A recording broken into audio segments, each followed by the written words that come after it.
Today I need to show you these 4 cars once again, because for 2 of those I didn't do any tunes yet, and with the other 2 they were just very basic. We need to fix that by creating new tunes and setting new lap records. I improved both my tuning and driving skills since I started, so the lap times of these cars can be improved quite a lot in some cases. Speaking of those lap times, I started a spreadsheet where from now on I will post all the rivals hot lap times I do when taking a look at cars. This is what it looks like so far.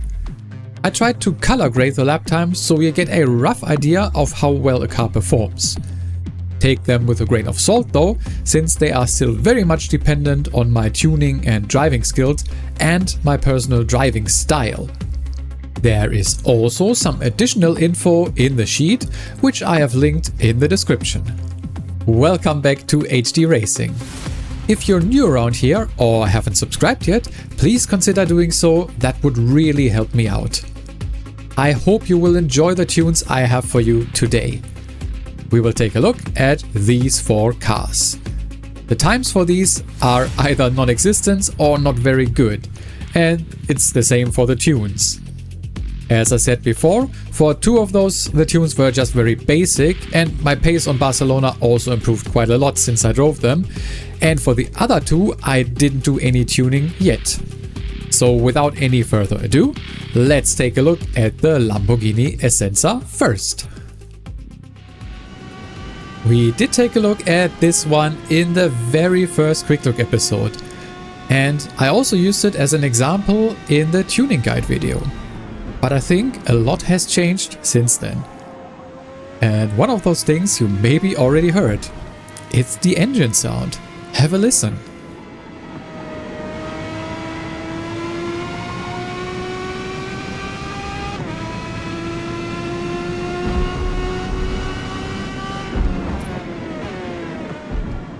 Instead of the very generic sound they used before, this car now actually has a unique sound. And while I think it needs some getting used to, I think it sounds kind of nice, and it's definitely different and probably also closer to the original car. But in terms of driving, well, there hasn't been any changes to the car itself. The stock version of the Tune from the GT multiplayer spec series still understeers quite heavily and is very slow off the line. You can see my stock time in the top, 1:45.621. That wasn't really great. And with tuning, as you were maybe able to see in the tuning guide video, I did manage to do a little bit better, actually kind of okay with a 1:44.463, but I was quite sure that with the knowledge that I have now in terms of tuning and also the track knowledge and driving skill that I developed over time, I could do a lot better in this. And so I did sit down and did a new tuning and managed to do this lap where you were able to see I break the 143 mark with a 143.874. And that was possible with this tuning. You can, as always, use these values that you see on screen here. Feel free to pause at any time. Or you can also find the tune in-game. It is shared there as well under my username. And I did do, a couple of changes to the things that I talked about in the tuning guide video, but also some things that I just didn't touch there at all. And I think it overall improved the car quite a lot. And I think it's kind of nice now and handles nice and isn't that slow anymore. So I enjoy it. The same can't really be said for the next one, because this one is the Holden, the V8 supercar. We also did take a look at this one in an earlier episode of the Quick Look series, and this one I didn't do a tune for yet. Stock, I really had troubles with this one. I was able to do, as you can see, a 145.444, so really not good. And yeah, the car really struggled. It's a problem with the supercars. I still don't think they really belong in the GT series. Yes, they have great straight line speed, but their tendency to sometimes snap oversteer and sometimes just understeer heavily just makes them not very pleasant to drive. I did, however, give it a fair shot in trying to fix some of the issues, at least to a degree in this one. And while I think I managed to do okay, I'm still not 100% happy. I'm not quite sure if it's just that my tuning skills are still not quite there yet. I think it's partly that, but in the other part it's also the car isn't just very good, at least in this GT series. And I think that's the main problem. The V8 supercars really have a hard time really fitting in with the GTs. I managed to do quite a bit better here, and you'll be able to see the lap time is improved and I think okay, but I think it's just that, okay. And I don't think would recommend this car unless you really like the V8 supercars, then definitely go for it. But just as a go-to car for the GT series, I don't think this is worth it. You can see here my best lap is a 144.747. I was trying to get a little bit better, but just couldn't. Here's the tune if you're interested, and the same applies as I said before. Pause if you want to take a look. Overall, I just tried to get the car more stable overall, while also trying to reduce some of the understeer problems that I definitely experienced. And while I managed to do fine, the car still doesn't feel all that great and isn't all that fast overall.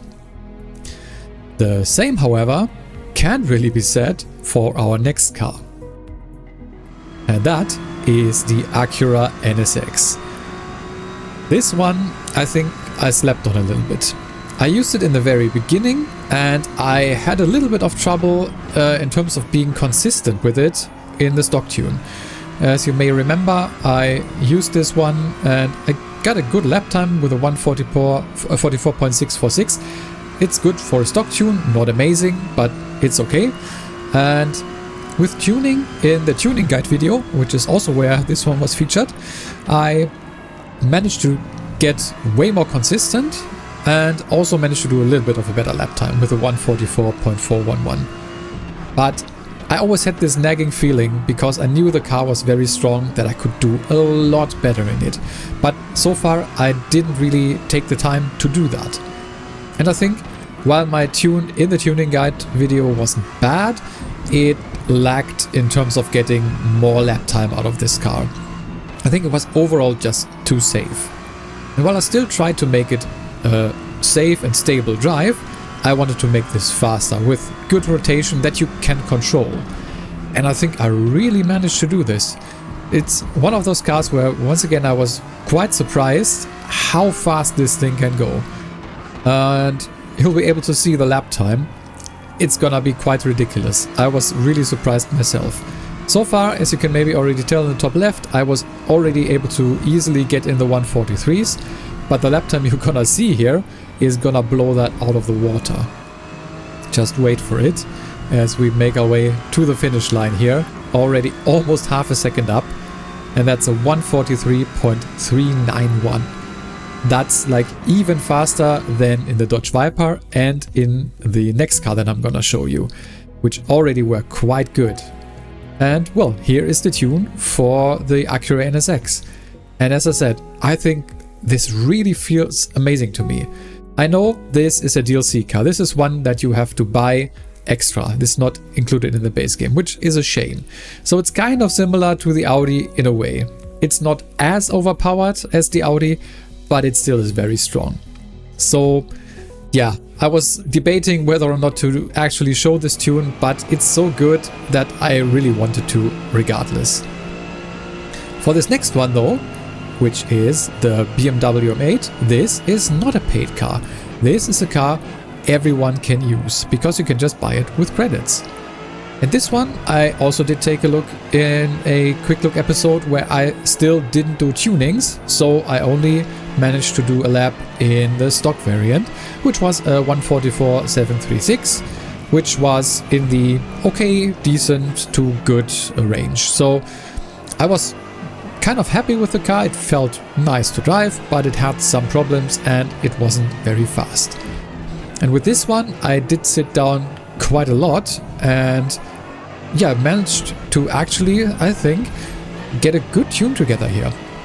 In the beginning I did have a little bit of problems in getting this car to actually rotate properly but not over rotate. But with the tune that I have now settled on, I feel like this is one of the best cars to drive. Kind of comparable, I think, to the Dodge Viper. And it's also very, very fast. And while these times that you're seeing are not really all that representative, for me at least, the BMW M8 is even faster than the Dodge Viper, which was already quite fast. And you can see here I managed to, well, kind of keep up with the Dodge, and in the end also pull a little bit of a gap here. And that actually surprised me. I knew that the BMW M8 was good, but that it was this good, it was kind of ridiculous to me. And take a look, a 143.572. Yes, of course, it's not quite at the time that the Acura did, but it is still a very good time in my opinion. And you can see the tune for that here on screen right now. And as always, feel free to pause and take a look, or just take the tune that is shared in-game, whichever you prefer. And well, if you want to make your own adjustments, you're of course always free to do so. And I would like to hear from you what you do differently. But for me, this is actually the biggest surprise of the cars that I did take a look at so far. The Dodge Viper surprised me already with how good it was already stock, and then how much you could do with tuning. But with the BMW M8, that just felt good to decent when not having a tune on it. But with a tune, as you could see, I managed to get this to a very, very good state. And I think if you're a beginner driver and you maybe don't like the Dodge Viper as much, the BMW is like really, really strong. Because as I said, with a tune it still handles quite nicely in my opinion, but it's also very fast. And if you can get it around, especially the fast corners, in a good manner with taking good lines, you can get so much lap time out of this. As I said, I was really surprised. So these are the 4 cars that I wanted to show you: the Lambo, the Holden, the Acura and the BMW. And that means that we can now update our spreadsheet, and here are the new times that we just set. As you can see, all of these cars except the Holden did quite well. I was not expecting the Holden to do well, but I feel like it fell even shorter than I would have expected. For the other ones, the Lambo I think was kind of where I expected, and the Acura was definitely better than I expected, but I knew it was good. The BMW was the one that really surprised me, and I'm actually happy that I managed to figure this out. So this is what I want to leave you with.